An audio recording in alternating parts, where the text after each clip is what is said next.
Hi, I'm Sister Rosalinda, and I'm a sister of St. Francis of the Martyr, St. George.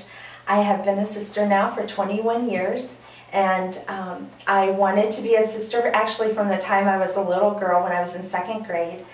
I went through life really wanting to be a sister for most of that time, but there were times where I was kind of afraid of that and wasn't sure how the Lord was speaking to me, and I really wanted Him to be really blatant about how I was going to know that I was called to be a sister. Well, when I went through high school, I kind of stopped thinking about it as much, but when I went to college, I did start thinking about it more. But I always kind of had this thing about God where I wanted it to be really clear.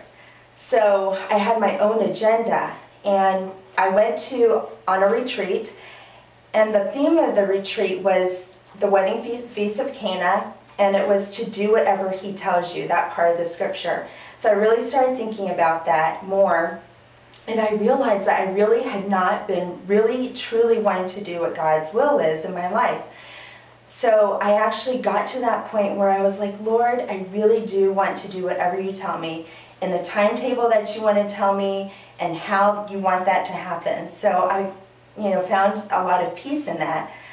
I went with my friend one time to the Porciuncula, which is where we have Eucharistic adoration on campus.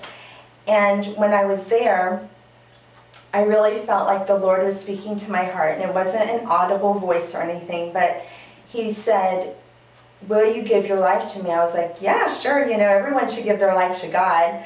And He kind of clarified that and said, will you give your whole life to me and be a sister? And everything in my life became very clear, and I was filled with this incredible joy, and I was just like, yes, I do want to be a sister, and I want to give my whole life to you. And so basically just thinking about that scripture again, Mary was telling those people, I want you to go do whatever He tells you so that that water in our life can turn into wine.